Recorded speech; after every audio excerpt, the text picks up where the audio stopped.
Bom dia. Bom dia, galera. Tudo bem? Bom dia, Neide. Bom dia. Querida. Tudo bem? Como vocês estão? Tô bem, e você? Tô ótimo. Tudo bem. Saudade de todo mundo, mas faz parte, né? É o que temos. Pois é, Um dia de cada saudades vez. também. A Um dia de gente cada sente vez, falta isso de aí. tudo. De tudo, viu, gente? Eu falei que eu sinto falta até dos levados da breca que aprontam todas. Não tem como a gente não sentir. Deixa o pessoal ir entrando, tem muita gente já na sala.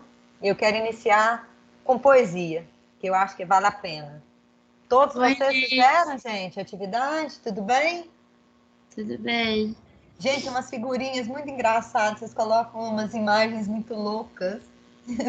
Tem um com chapelão maluco, um bigode. Quem que é esse, gente? Sou eu. Que louco, adorei. Ai, ai. Gostou? Muito bom. É bom que a gente brinca um pouco também, né? Tem uns que colocaram de foto de criança, o João Vitor. Ele de caipirinha. Muito bom. Bom, eu queria ir conversando com vocês enquanto o pessoal está terminando de entrar, antes da gente fazer a introdução de conteúdo específico e tudo, dando as boas-vindas, né, nesse recomeço, que a pausa tenha servido para todo mundo tomar um respiro, um novo ar, que eu acho que é necessário, que faz falta. Eu olhei lá no estuda.com ontem à noite, porque eu deixei bem próximo mesmo da retomada, e dos 88 alunos, 10 ainda não fizeram, mas agora está fechado. O que eu pretendo fazer se vocês acharem viável? Eu quero abrir novamente a possibilidade para esses 10 alunos que não fizeram fazerem atividade, mas primeiro eu vou pontuar, porque a hora que eu for fazer meu sócio efetivo, compromisso e responsabilidade, eu pontuo através disso, ok? Porque quem fez dentro do prazo, conseguiu cumprir isso daí, já é um que a mais que eu acho que é importante avaliar. Eu percebi que teve casos de gente que conseguiu fazer 100%, gente que teve dificuldade, tinha questões fáceis, difíceis e medianas, intermediárias. Eu acho que é intencional, sabe? Eu acho que precisa ser sim. A gente não pode pôr só questão difícil, porque eu acho que não prepara. Não posso colocar só fácil, porque também não prepara. Vocês vão se deparar com tudo, então tem que estar preparado para tudo. Eu queria saber se vocês acham viável, se eu devo abrir lá para esses 10 fazerem, vocês se comprometem a fazer, porque abrir lá para vocês não tentarem não faz sentido, tá? Aí esses 10 que não conseguiram fazer, por qualquer motivo, teria, por exemplo, essa semana, esse resto de semana, da agora até, sei lá, sexta ou sábado, para entrar lá na plataforma e fazer as 10 questões que estão lá. O que vocês acham? Embora eu já tenha comentado com vocês as questões, eu acho que vale tentar por aí. O que vocês me dizem? Ô, Neide, Oi, diga. bom dia. Eu cheguei Bom dia. meio atrasado. Em qual plataforma que ia ser? Está no estuda.com. Ah, Vocês beleza, até valeu. fizeram, a maioria fez, sabe, João? Mas como nós temos aí, nas duas turmas, um total de 10 alunos que não fizeram, por algum motivo, eu acho interessante que esses que não conseguiram, por algum motivo, não tiveram tempo, porque eu sei que a vida do avançado não é brinquedo, né? Mesmo online eu sei que está puxado, é puxado. Para quem leva a sério, é puxado. Então, eu acho que é importante que vocês tentem fazer, marquem as dúvidas de vocês, e a gente pode até fazer um apanhado geral depois que esses 10 comentarem e colocarem lá, para ver o que é que importa, o que é que a gente precisa destacar no conteúdo assimilado anteriormente. Porque agora nós entramos em outro conteúdo a partir de hoje, que é um conteúdo que dá muita dúvida. Então, eu queria saber a resposta de quem não tentou, se acha visível, viável, importante a gente tentar fazer assim. Claro que eu vou pontuar a questão de compromisso e responsabilidade no sócio afetivo lá dos 78 que fizeram, e não vou tirar ponto, porque, por exemplo, eu errei 5 questões, e eu vou perder ponto com isso. Não é isso, é o tentar fazer. Eu acho que é importante, nesse momento, a gente usar tudo que a gente tem à disposição para transformar em conhecimento. O que vocês me dizem aí antes de eu entrar nas poesias e falar de verbo? Concordo apenas. Então, eu vou fazer isso. Agora à tarde, eu vou abrir novamente. Dou prazo para vocês até, sei lá, sábado, a sábado à tarde, para vocês concluírem esses 10 que estão faltando. Aí vocês se comunicam aí entre, né? Eu sei que vocês têm os grupos à parte, às vezes tem gente que passa batida em alguma coisa.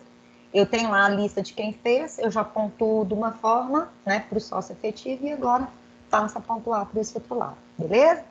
Para a gente abrir e falar de verbo, eu fiquei pensando um tempão, comecei a preparar isso antes lá da gente entrar nessa pausa, nesse recesso. E verbo é o conteúdo da língua portuguesa mais importante. E ele é o mais importante e é um dos mais difíceis também de serem assimilados. Por quê? Porque ele tem muitos detalhes, ele tem muitas facetas, vamos dizer assim. E é por isso que eu escolhi falar de verbo, associando o verbo à poesia. Porque eu acho que se a gente pega um texto poético, pode ser um haikai, tem 3 versos apenas ali. Se eu partir do verbo, eu vou entender o que está ali. Então, o verbo é a chave principal para interpretar qualquer texto. Detalhe, em qualquer idioma. Se eu pego uma língua que eu desconheço, se eu tenho um bom vocabulário, se eu conheço os principais verbos do idioma, eu vou conseguir fazer uma interpretação ainda que superficial, né? Porque eu vou precisar de usar outros elementos para dar densidade àquilo que eu estou interpretando, mas eu posso partir do verbo e chegar a vários lugares. Então, é por isso que eu escolhi de novo Cora Coralina, é uma poetisa que eu gosto muito, falei já um pouquinho sobre ela, antes da gente fazer essa pausa, e como esse texto, essa frase dela fala de recomeço, eu escolhi para abrir. Às vezes, o coração, rasgado pela dor, vira retalho. Recomenda-se, nestes casos, costurá-lo com uma linha chamada recomeço. É o suficiente. Então, associada à Cora Coralina, vocês vão ouvir, eu tentei compartilhar, se tiver sem som, vocês me avisam, porque para esse não precisa muito não, é só uma musiquinha tocada no fundo. Mas para o próximo, eu vou precisar que vocês escutem o áudio. Então, vocês vão me dar um ok se vocês estão ouvindo bem assim que eu soltar aqui, ok? Vai aparecer algumas frases de poesia associada à palavra pedra. Nossa, pedra tem tanto significado, até pedra mesmo, tá? Então, é uma metáfora que nos ajuda a entender uma série de coisas desse recomeço. Quais são as pedras, né, que nos seguram ou que nos constroem? Vamos a elas. Vocês estão ouvindo a musiquinha? Tamo, né? Beleza. As pedras em nossos caminhos tomam o formato que damos a elas. Neide, agora eu não tô ouvindo mais não, o som. Não sei se é só eu. Tá Eu dando também não. Tá dando algum problema no compartilhamento de som. É só a musiquinha tocada, mas mesmo assim no outro vocês precisam ouvir.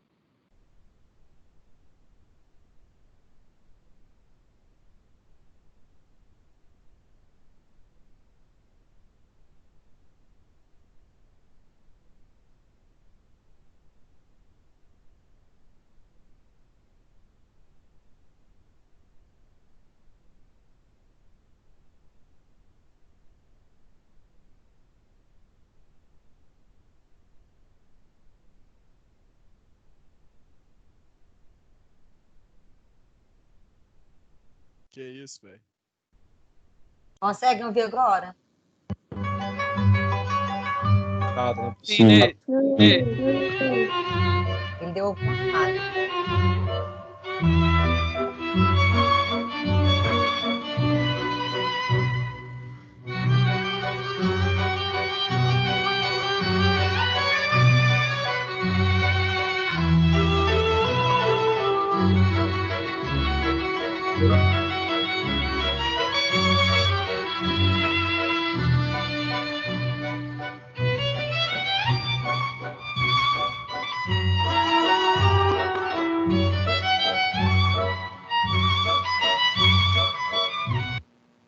Parou o som, né? Mas é porque acabou de verdade. Bom, associada a essa ideia das pedras como poesia, como parte de poesia, eu queria que vocês ouvissem. E eu não sei se algum de vocês, eu acredito que muitos, nunca viram uma imagem da própria Cora Coralina, que apareceu na primeira frase, apareceu com uma outra frase aqui, e que eu já tinha apresentado, essa imagem dela. Então, agora eu preciso que vocês ouçam, por isso, se não estiverem escutando o áudio, vocês me contam. Estou ouvindo uma musiquinha? A poesia não morreu. Está por aí disfarçada. Cine, Raramente se cine. veste de rimas para não ser reconhecida. Só de vez em quando aparece, assim mesmo de noite, medrosa que está de ser chamada de piegas. Os poetas se esbarram disfarçados como agentes secretos. Fingem que não são poetas, se travestem de práticos e fazem pose de frios. De vez em quando aparece um boato. Foi vista uma poesia no subúrbio. Ninguém provou, mas dizem que foi vista. No subúrbio. Mas se a poesia não morreu, o que havia no caixão no enterro dela? Há quem sustente que era a certeza absoluta. Pode ser, porque a certeza absoluta, ninguém nega, está morta. É levada da breca essa menina poesia. Como Peter Pan jamais cresceu. Pula do olho da avó para a menininha, batendo palmas diante do bolinho de seus 3 anos. Anda em passarinhos em noite de lua e em cada saudade que alguém tem coragem de confessar. A poesia tem um caso com o amor, embora já tenha sido vista sem ele. Nenhuma criança duvida da existência da poesia. Daí a maioria dos adultos não acreditarem nela. É como Papai Noel. Existe sempre que alguém faz algo e lhe atribui o gesto. Enquanto discutem se ela morreu, a poesia zela por nós. Aconchega nossas dores, afaga nossas descrenças. A poesia é como um amigo que desce as mãos a Deus para trazê-lo finalmente aos humanos.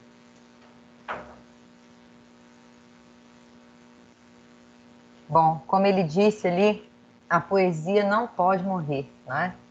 Ela não está morta, porque nós, enquanto seres humanos, precisamos da arte, precisamos da poesia para ter sentido. É muito comum a gente ouvir, mas poesia não serve para nada. É para isso mesmo que ela serve, para a gente refletir sobre esse nada, sobre esse tudo, que a gente ora acha que é, ora acha que não é. E é por isso que a questão relativa ao verbo associado à poesia vai fazer mais sentido. E que vocês possam fazer sempre a poesia de vocês terem sentido. A nossa vida pode ser vista como uma poesia. A gente vai escrevendo um verso por dia, um pedaço a cada momento. E aí vai se construindo uma história.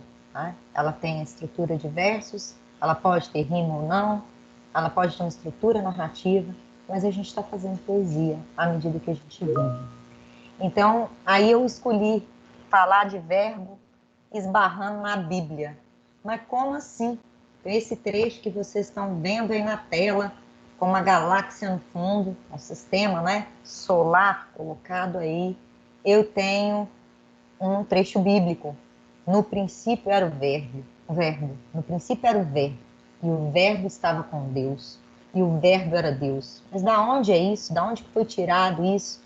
De João, capítulo 1. No princípio era o verbo estava com Deus, e o verbo era Deus. Ele estava no princípio com Deus, todas as coisas foram feitas por ele, e sem ele nada do que foi feito se fez. Nele estava a vida, e a vida era a luz dos homens. E o verbo se fez carne e habitou entre nós. E de graça e de verdade, acho que eu salto um pedaço, habitou entre nós. E vimos a sua glória como a glória do unigênito do Pai, cheio de graça e de verdade. E todos nós recebemos também da sua plenitude e graça por graça. Bom, o texto bíblico, ele já traz um vocabulário erudito, difícil da gente interpretar. Mas o que seria esse verbo colocado, inclusive, com letra maiúscula? Né? Qual o sentido de usar isso, inclusive no texto bíblico? Qual a correlação disso com o conceito gramatical de verbo que nós vamos usar? Então, nós vamos barrar nas poesias que vão trazer para a gente a definição, primeiro, de verbo lá do latim. Do latim, verbo, que significa palavra, vocábulo, já que verbo é palavra, e no princípio era palavra, e a palavra era Deus, então se fez carne e habitou entre nós. Então é aquela metáfora da chegada de Jesus como Filho de Deus. Então ele vai dar todo o engendramento do texto bíblico a partir da metáfora, usando aí a estrutura da palavra verbo. Então tem muita relação de sentido, de significação, para a gente pensar no papel dessa palavra dentro de qualquer texto que a gente for elaborar, analisar, interpretar em qualquer língua, especialmente na nossa, que é a língua portuguesa. Vamos ver esse texto do Manuel de Barros, que é um dos poetas que vocês viram aí que o Oswaldo Montenegro apresentou nesse texto poético que ele escreveu em homenagem a tantos poetas, né? Então tá lá assim, no descomeço era o verbo, só depois é que veio o delírio do verbo. O delírio do verbo estava no começo, lá onde a criança diz, eu escuto a cor dos passarinhos. A criança não sabe que o verbo escutar não funciona para cor, mas para som. Então, se a criança muda a função de um verbo, ele delira. E pois, em poesia, que é voz de poeta, que é a voz de fazer nascimentos, o verbo tem que pegar delírio. Olha que coisa interessante que Manuel de Barros vai fazer.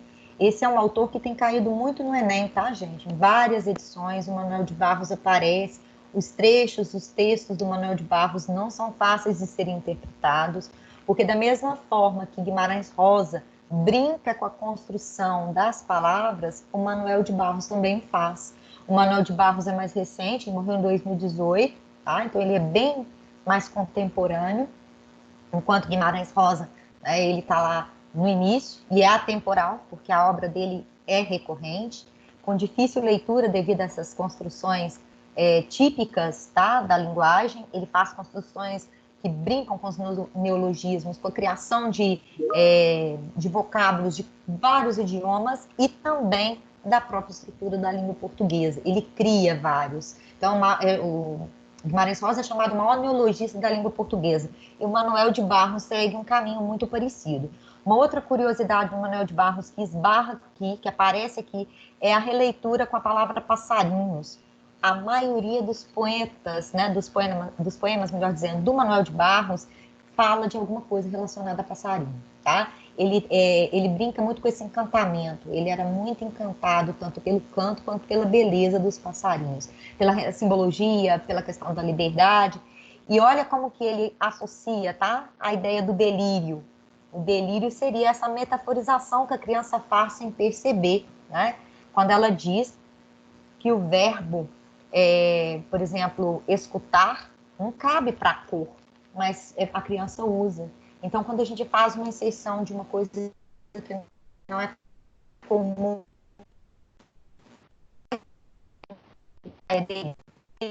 que é poesia, para ele, tá? Tem um outro aqui, em seguida, que vai brincar com essa construção também do verbo na poesia ou na metáfora, porque o texto do Manuel de Barros tem versos, mas esse aqui tem prosa. É da Michele Magalhães Veloso. Não conheço particularmente nada sobre a autora em si, mas achei que o texto ele casava bem com essa discussão sobre a intertextualização com a Bíblia e com a palavra verbo e o seu poder de interpretação nos textos. E no princípio era o verbo, e o verbo era amar. E viu Deus que o verbo precisava de um sujeito para que fosse conjugado, e Deus criou você. Pensativo, percebeu Deus que um sujeito simples, sozinho, não conjuga o verbo amar. Não queria Deus criar o egoísmo, e Deus criou a mim. E assim surgiu o sujeito composto. E disse-nos Deus, amem um ao outro, para que o verbo cumpra o seu sentido. E embora não sejam dois na aparência, na essência, ambos tornar-se-ão um ser uno. E assim o fizemos. Estava feito. Sorriu Deus satisfeito e foi descansar. Então, vocês observem que nesse segundo texto, ela joga com a questão mais romântica, digamos assim, tanto no romântico na questão afetiva, quanto no romântico, né, nessa construção que a gente vê aí de idealização. Ela tem as duas construções ali. E há uma relação intertextual, um diálogo com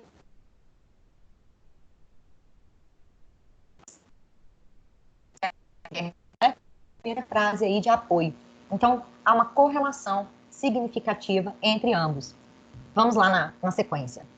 Aí, o que acontece? Lá na primeira página da apostila de vocês, da apostila 4, aula 13, que abre o verbo, a apostila traz essa tirinha aí do agar e faz aí uma exceção de uma tirinha que tem muitos verbos. Então, vamos comentar aí rapidinho, e aí vocês vão fazer comigo, juntos aqui, achar todos os verbos que tem nessa tirinha para a gente fazer um comentário rápido.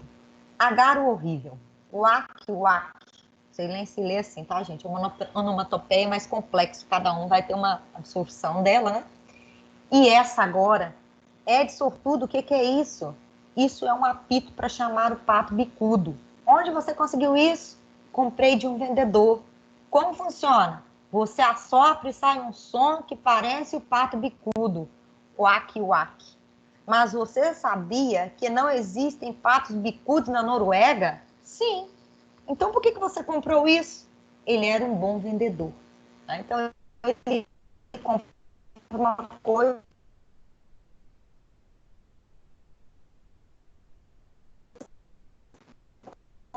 que em seus armários, né? Ou que nunca tem um uso específico destinado, simplesmente porque o vendedor é bom ou porque o prazer de comprar, de consumir, nos satisfaz de alguma forma, pelo menos momentaneamente. E aí, vocês conseguiriam me ajudar a achar todos os verbos que tem nessa tirinha? Eu marquei eles de vermelho aqui, mas eu queria que vocês achassem junto comigo. Primeiro quadrinho, nós não temos, né, verbo, porque é esse que está apresentando aqui o nome da tirinha em si, inclusive em inglês, o autor, né? Que mais? Aqui a gente só tem uma onomatopeia. Terceiro quadrinho também não tem verbo. Mas no quarto quadrinho eu tenho vários. Quais são os verbos que estão aí a partir do quarto quadrinho?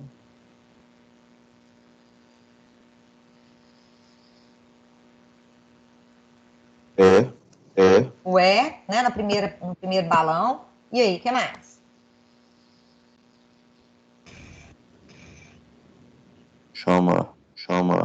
Antes do chamar, nós temos outro ó. Então, tem mais dois. Beleza. No próximo, o que a gente acha de verbo? Tem mais dois verbos no quinto quadrinho. Comprei. Comprei e conseguiu. Conseguiu. Isso. Quais são os do próximo? Sexto quadrinho.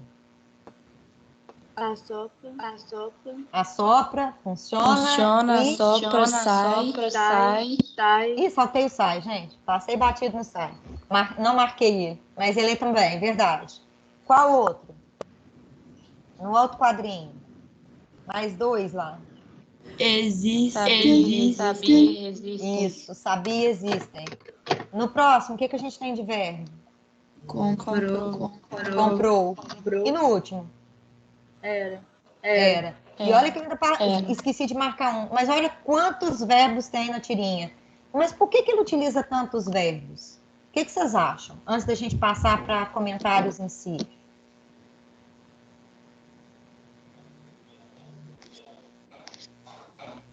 Por que será que ele precisou de usar tantos verbos aí? Eu estou expressando ações. Exatamente. Então, o verbo tem esse papel importante de construir essa significação de determinadas ações, especificações, esclarecimentos, ou seja, não tem jeito de escrever um texto, né, com sentido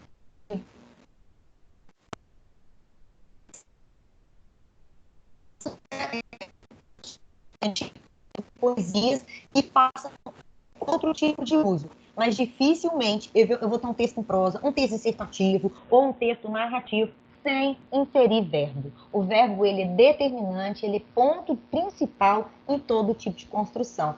Por isso que a gente vai dizer que os verbos são palavras que exprimem ação, estado, mudança de estado, fenômenos meteorológicos, sempre em relação a um determinado tempo. Por que a gente precisa de saber disso? Porque quando eu analiso uma curiosidade como essa, né? Mas para que serve o verbo? O verbo está diretamente com a existência do homem mundo, que eu disse para a gente quando a gente estava comentando a tirinha. Por exemplo, que queremos dizer que alguém fez alguma coisa, o que alguém é, nós vamos empregar verbos. Assim, juntamente com o nome, que é o substantivo, tá? São as duas classes de palavras, digamos assim, que são os dois principais pilares que vão construir um idioma, especialmente a língua portuguesa. Então, juntamente com o nome, o verbo é a base da linguagem verbal. Então, vamos dar sequência. Por que eu joguei isso aqui na tela? Lembra que quando a gente foi falar lá sobre os morfemas, sobre morfologia, que a gente falou de radical, de vogal temática, de tema, de desinência, que é uma matéria que está lá naquelas questões, né? Que vocês fizeram lá na formativa, estuda a gente também explorava essa questão dos morfemas dentro do verbo. E os morfemas no verbo é um pouquinho diferente, o processo, o estudo do verbo constrói-se de forma diferente, né, do estudo dos morfemas nos nomes. Por quê? Porque no verbo vai apresentar algum tipo, né, de morfema que a gente não vê em outro tipo de construção, ou em outro tipo de palavra, como é o caso do substantivo, do adjetivo, do advérbio e por aí vai. Então, primeiro, quais são os principais morfemas dos verbos? O primeiro deles, e o mais importante, que vai existir em todas as palavras, inclusive também nos nomes, é o radical. O que é o radical? É aquilo que contém a significação básica da palavra. Normalmente se repete em todos os modos e tempos verbais. Nesse caso aqui, gente, eu vou chamar a atenção daqui a pouco para explicar verbo regular, irregular, anômalo, defetivo. Eu vou precisar entender esse papel do radical. Então, foi por isso que eu coloquei esse quadro que fala um pouquinho dos morfemas dos verbos. Então, eu preciso de achar qual é o radical do verbo, de cara, só no olhar, tá? Não precisa fazer isso por escrito, mas eu tenho que ter uma noção para poder entender qual é o tipo de modificação que vai aparecer ali e qual é a ressignificação que essa palavra, que esse verbo vai ganhar a partir do momento em que ele é usado no presente, no passado, no futuro, tá? Modificado por algum tipo de estrutura. Então, a primeira coisa que eu preciso de achar um verbo como atravessar, que está relacionado aqui, é achar o radical. Como que eu acho o radical? Eu pego sempre, vamos supor que eu tivesse flexionado, atravessássemos. Então, eu vou pegar o verbo no infinitivo, que é o que está aqui. O que é o verbo no infinitivo? Na sua forma básica, nossa forma inicial. Joguei ele lá na conjugação verbal. Como que é isso? Eu vou pensar no verbo em terminação A, na terminação E e na terminação I. Então, em atravessar, eu vou até a última letra antes da minha vogal temática, que nós vamos falar logo em seguida. Então, nesse caso, através, que é o que ele está dizendo aqui, é o meu radical. E vai sobrar o quê? Esse AR. Esse AR vai trazer para mim uma outra coisa, um outro morfema, que é a vogal temática. O que é a vogal temática? É a vogal que segue ao radical dos verbos, quando a gente coloca o verbo lá na conjugação, lá no seu infinitivo, e vai indicar para mim que o verbo pertence à primeira conjugação verbal, quando é a, no caso de atravessar, e de amar, quando é na segunda conjugação, no caso de beber, observe que eu vou ter bebe como a meu radical, e o meu é aqui como vogal temática. O i, que vai indicar a terceira conjugação, como é o caso de partir. Mas e o que acontece com os verbos que terminam em or, por exemplo?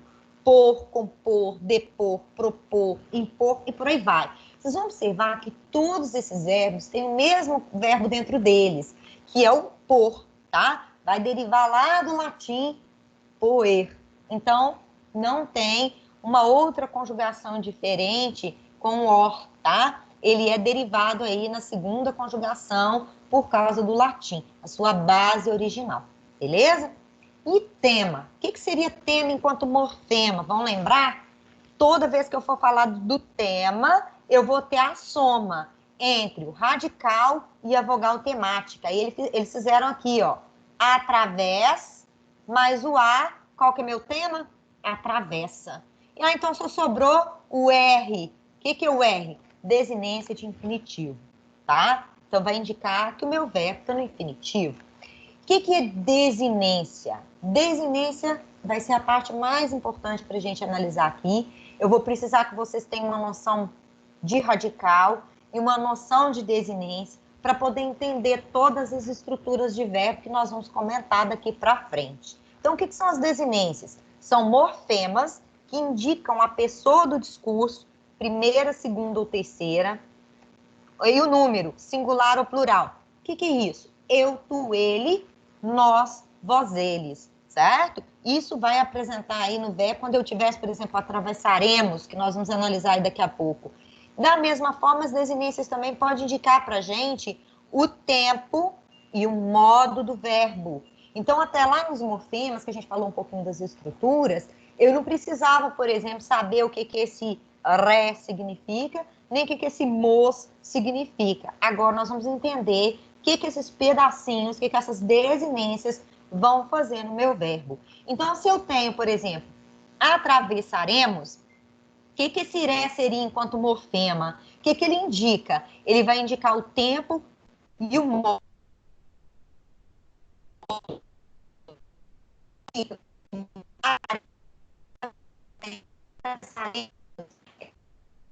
que esse ré vai indicar para a gente no verbo? Vai indicar que o verbo está no futuro do presente, do indicativo. Então, ele vai indicar para mim, futuro do presente é tempo, certo? E o modo indicativo. E esse mos, ele vai indicar exatamente isso aqui, ó.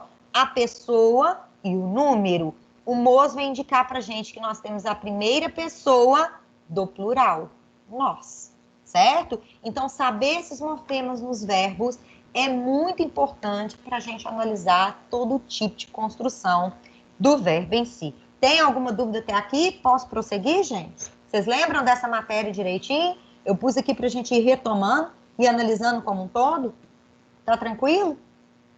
Sim, Neide, tá de boa. Sim, Neide, tá de boa. Então, vamos lá.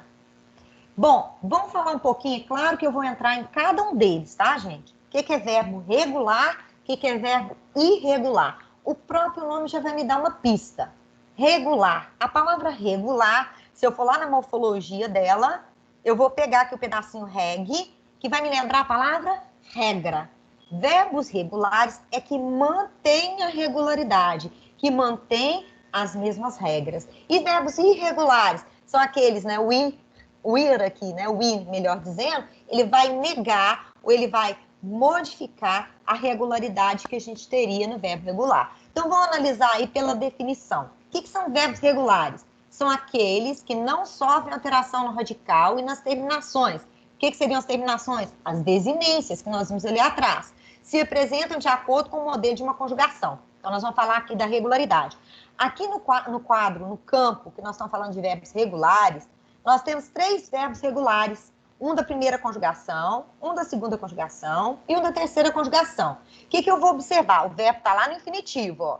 Amar, bater, partir. O que está de verde, como vocês estão observando aqui, ó, ele tem aqui para mim o que nós vamos chamar de radical. Por quê? Porque eu tenho até a letra que vai anteceder a minha vogal temática. A, E e I, certo?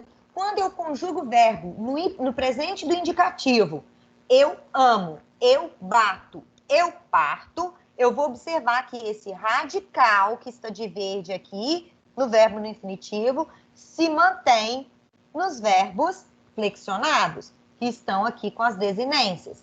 Nesse caso, de vermelho aqui, nós temos o que a gente vai chamar de desinência número pessoal. Alguns gramáticos vão dizer que esse O aqui vai exercer o papel de indicar para mim o tempo e o modo, o número é a pessoa. Já tem gramáticos que vão dizer que não tem uma desinência modo temporal, mas tem uma desinência número pessoal, que vai indicar que eu tenho a primeira pessoa do presente, do indicativo, aqui nesses verbos. Eu amo, eu bato, eu parto. E no irregular? O que a gente tem como definição? é aquele verbo que sofre alteração no radical ou nas terminações, ou desinências, ou nos dois. Ele pode ter as duas coisas. Isso pode acontecer? Pode. Nós vamos ver que no caso, por exemplo, dos verbos irregulares, que as irregularidades se somam de uma maneira gritante, nós vamos ter ali a chamada verbos anômalos. Então, eu preciso entender primeiro a base estrutural de regular e irregular para chegar lá no anômalo. O que seria o anômalo? Nós vamos ver ali o exemplo daqui a pouquinho. É quando esses verbos têm uma regularidade tão grande que foge a um padrão convencional. Quando essa irregularidade pode aparecer ou só no radical, ou só na desinência, ou nos dois, como é o caso do verbo dar, o dar vai ter nos dois, tá? E vai apresentar uma coisa e outra. O que vai acontecer com o verbo dar? Eu tenho só o D como radical, né? Olha que louco. E o que vai acontecer na primeira pessoa do presente do indicativo? Ele não vai pegar só o O, como a maioria dos verbos que a gente viu aqui na regular, ó. Ele vai precisar de uma letra a mais. Então, quando ele tem essa mudança na estrutura da desinência, ele é considerado irregular. Verbo caber. Eu tenho lá no infinitivo o meu verbo, né, o meu radical cabe. Mas o que acontece no presente do indicativo? Virou caibo. Né? Eu não falo eu cabo, mas eu caibo. Essa modificação no radical vai fazer com que esse verbo passe a ser irregular. Na terceira conjugação, o caso do verbo ouvir, eu ouço. Então, houve uma mudança, né, do V para o C cedilha. Cuidado, tá? O nosso governador conjugou esse verbo aí errado, foi muito engraçado. Não sei se vocês ouviram aí, né, também falando sobre a pandemia. Em vez de, foi perguntado pelo entrevistador se ele estava escutando bem, o senhor ouve bem? Ele, eu ouvo. Então, ficou uma outra, né, misturou ali, ele brincou com essa conjugação do verbo regular no irregular. Então, foi bem questionado, virou meme, saiu aí bastante coisa a respeito na mídia. Vamos dar sequência sobre os tipos de verbos, eu vou repetir a fala do verbo regular e do irregular, que são as duas bases principais. Eu achei que esse quadro aqui trazia um esclarecimento mostrando, inclusive, o papel de radical, um pouco sobre desinência, que eu acho que é fundamental para a gente entender outras, né, estruturas detalhadas do verbo. Vamos lá. Classificação, então, do verbo. Retomando aí, eles podem ser regulares, que são aqueles que seguem regularidades e não sofrem alteração no radical nem nas desinências, como são exemplos aí do verbo cantar, do verbo partir e de uma infinidade. A maioria dos verbos da nossa língua seguem essa estrutura regular. Então, mesmo que o verbo seja irregular, se eu conheço a estrutura dos verbos regulares, eu consigo entender o irregular. Um puxa o outro. Irregular são aqueles que vão sofrer alteração no radical ou em suas desinências, como é o caso de dar, de estar, de ter e de uma infinidade de outros, né? Poder e por aí vai. Defectivo. Esse já apresenta um papel diferente. Olhem para essa palavra defectivo. O que lembra para vocês? Qual a palavra que vocês automaticamente pensam ao ouvir a palavra defectivo? Defeito. Isso mesmo. Então, são verbos que apresentam algum tipo de falha ou de defeito na conjugação verbal. Por que isso acontece? Devido à chamada eufonia, que é o som, que pode ser um som estranho, ou um som que não seja bonito, vamos dizer assim, ou pelo menos prazeroso de se ouvir. Quando a gente tem um som estranho, falta eufonia. Quando junto uma palavra com a outra e produz um som estranho, algumas vezes, chama-se cacofonia, né? O que seria cacofonia? Quando eu junto uma palavra com a outra e vira um som esquisito, como vou distribuir uma bala porcada, e vira porcada, tá? Juntou uma coisa com a outra, perdeu eufonia, se provoca aí a junção virando uma outra palavra que já existe na nossa língua, vira cacofonia. Ou pode ser também, né, uma questão de defeito devido à significação. Pode ter um significado estranho, esquisito, tá? A maior parte vai cair. Diga.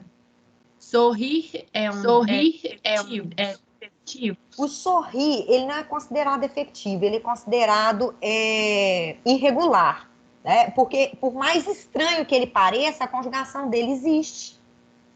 Aliás, eu acho que nem é irregular, acho que ele segue toda a regularidade. Porque você fala sorrio, né? E você pega o rir, pior ainda. Pensa no rir, pior do que o sorrir. Quando eu falo, por exemplo, eu rio, a impressão que a gente tem é do substantivo. O rio como curso de água, né? E é correto, tá certo dizer eu rio. Por mais esquisito que pareça. Então, tem algumas construções, gente, que há uma falta de eufonia, talvez é por isso que ela associou o sorrir, e eu associo também o rir dentro disso, que vão produzir um certo estranhamento, não vai ter muita eufonia. Se isso acontecer, mesmo que não seja defectivo, mesmo que não seja irregular, ou que não tenha alguma falha na sua estrutura, prefira sempre a construção que dê eufonia. Vamos supor, eu construo uma frase, mas aquele verbo ficou estranho ali, substitui por um sinônimo. A nossa língua é muito rica nisso daí. Pensem na eufonia. A eufonia vai me ajudar na significação do meu texto, vai me ajudar na construção da minha frase. Então, sempre essas duas coisas aqui pode primar, pode me ajudar a aperfeiçoar a estrutura do texto. O defectivo é quando é falha. Aí eu dei 2 exemplos aqui para vocês observarem comigo. É o caso de colorir. Vocês sabiam que não existe eu coloro? E nem existe, por exemplo, abolo. Olha que coisa mais esquisita, coloro e abolo. Então, o que eu vou dizer?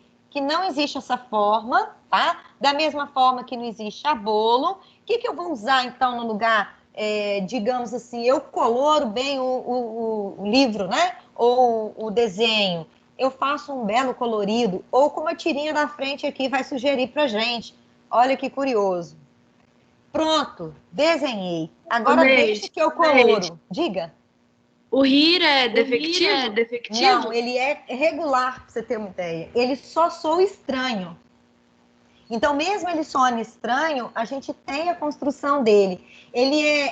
Aliás, eu acho que ele é considerado só irregular, tá, gente? Existe o eu rio. Até vou dar uma analisada, ver se a gente acha um detalhe mais comum do rir, mas ele é visto com irregularidade. Ele tem uma mistura aí, ele vai brincar com a desinência, ele vai brincar com o radical, né? No caso do rir, mas ele não vai apresentar falha na conjugação, como é o caso do coloro e do abolo e de outros que a gente pode ter, certo? Observa a tirinha aí com o colorir, que eu gosto muito de brincar com ele. Porque quando a gente está vendo desenhos, né? Ou atividades para criança, muito comum quando a gente está vendo atividades infantis. Então, tá lá assim, pinte de azul a vogal e pinte de vermelho a consoante. Por que eles não usam colora? Tá? Porque não existe colora, porque o verbo, né, no imperativo é derivado do verbo no indicativo. Vocês vão ver depois, sobre um verbo derivado do outro. Nem não montei a nossa fala a partir disso, eu vou dividir verbo 1, verbo 2, verbo 3, depois que a gente vai partir para o exercício, tá, gente? Com muita calma e a gente vai inserindo dúvidas aí. É até bom, vou anotar aqui, como vocês tinham falado aí do rir, para a gente confirmar que, ao meu ver, o rir vai ser irregular. Eu quero confirmar se ele vai ser irregular, defectivo, ou se ele chega a ser anômalo, como a gente vai comentar daqui a pouquinho, tá? Então, vamos lá. Pronto, desenhei. Agora deixa que eu coloro. Coloro? Que palavra horrível. E eu deveria dizer o quê? Pinto. Então, o pinto também, ele brinca com a questão da eufonia. Como é uma homonímia, vira outra coisa. Muito apregoado, muito usado em tirinha, em charge, em brincadeiras linguísticas, porque joga com significações diferentes das palavras. Então, eu acho que tanto um quanto o outro vai dar talvez não chegue a ser cacofonia, mas vai faltar eufonia aí na estrutura da tirinha, tá? Nossa aula está chegando ao fim, eu fiz até coloquei aqui para despertar, eu vou parar aqui falando só dos abundantes e dos anômalos e fecho com vocês. Acho que é capaz da gente falar só do abundante aqui, que dá margem para a gente comentar na próxima aula a partir de vozes verbais, beleza? Ou de tempos, melhor dizendo.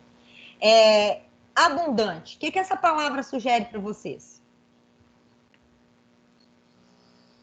O que seriam verbos abundantes? Neide. Diga. Muito. O que tem muito, ou seja, que trabalha com mais de uma forma. Então, é exatamente isso. Ó, são verbos que apresentam duas ou mais formas equivalentes. É o caso, por exemplo, da haver, que eu posso usar havemos e emos. Raramente usamos o emos. Mas se tiver escrito numa poesia, num texto, e pedir para interpretar, eu tenho que entender que essa forma é equivalente. Entopem e entupem. Então, eu posso usar grafado com O e com U, né? Matado e morto, que nós brincamos lá na prova. Vocês lembram? A última questão da nossa prova específica, que eu já até terminei de corrigir, vou estudar uma forma para poder mandar para vocês o resultado, tá? Eu tenho só que lançar. Já fiz até a soma e tudo mais. Normalmente, a abundância ocorre no particípio. O que é o particípio? É uma das formas nominais do verbo. Então, nós vamos falar um pouquinho depois aí de formas nominais, que é infinitivo, gerúndio e particípio. O que é o particípio? O particípio, ele tem ali o papel de adjetivo. E ele pode ter a sua forma regular, que é quando tem a terminação ado e ido, ado para a primeira conjugação e ido para a segunda e para a terceira conjugação, ou a sua forma irregular, que é proveniente do latim ou de um nome para ter uma determinada aplicação. Vamos ver alguns casos, tem muito mais do que isso. Inclusive, no livro de vocês tem até alguns diferentes, vale a pena olhar. No infinitivo, nós temos, por exemplo, aceitar. No particípio regular, eu tenho aceitado. No irregular, eu tenho aceito e aceite. Acender, acendido, aceso. Benzer, benzido e bento. Eleger, elegido, eleito. Entregar, entregado, entregue. Enxugar, enxugado, enxuto. Então, essas brincadeiras, né, que a gente pode utilizar. O que vai acontecer na hora de construir? É muito comum a gente utilizar mais o irregular do que o regular. Então, tem que tomar muito cuidado com isso. Por quê? Porque tem alguns casos que cabe eu utilizar um e outro. E tem alguns casos que eu não posso utilizar. É o caso, por exemplo, gente, do verbo trazer. Vocês sabiam que no caso do verbo trazer, eu não tenho o particípio irregular trago. Eu deveria ter trago o livro para você ontem. Eu só posso utilizar o trazido e sou estranho. Então, por mais que sou estranho, no caso do verbo trazer, eu não posso usar eu deveria ter trago. Eu tenho que usar eu deveria ter trazido. Todo mundo que escuta fala, nossa, mas fica muito pior do que eu trago. Pior ou não, a gente vai ter que utilizar a forma correta. Embora tenha algumas construções que há aí uma possibilidade de usar um pelo outro, que é o que está aqui nessa página, que eu quero ir finalizando com vocês nessa tela. Quando o verbo tem dois particípios, há uma regra que determine o uso de cada um? Há. Quando que eu devo usar? O uso é determinado pelo verbo chamado verbo auxiliar, do verbo que antecede o particípio. No caso do verbo ter e haver como verbos, né, auxiliares, eu tenho que usar o particípio regular. Ele tinha salvado o arquivo, ele havia prendido o dedo. Quando eu tenho os auxiliares ser e estar, eu sou obrigada a usar o irregular. Então, eu vou ter, ele foi salvo por um herói, os bandidos estão presos. E aí, nós temos algumas curiosidades. Eu vou retomar a partir dessa tela aqui, na nossa aula de sexta, tá? Então, outros verbos como aceitar, limpar, entregar, eleger, vão seguir a mesma regra. Aceitado, aceito, entregado, entregue. Porém, para outros, como ganhar, pagar e pegar, a tendência moderna é a gente usar o irregular, que é ganho, pago, pego, né? E aí a gente teria, ele havia ganho muitos presentes, diferente do que a gente tem na estrutura culta, ele tinha pago a conta. Tem que tomar cuidado, não é considerado uma desobediência, mas eu peço para vocês observarem isso na hora de construir o texto. Prefirem utilizar essa regrinha do ter e do haver e do ser e o estar na redação do Enem, porque a gente não sabe a base que o corretor vai estar utilizando, ou seja, qual a base gramatical que ele vai utilizar. Ele pode considerar como desobediência, embora muitos linguistas, muitos gramáticos não o considerem. Beleza? Então, na nossa aula de sexta, eu continuo a partir daqui, beleza? Abraço para vocês, fiquem bem. Vou me despedir aqui, que eu tenho uma com M1 em seguida. Tchau, Neide. Tchau, gente. Valeu, galera. Tchau, Neide. Obrigada.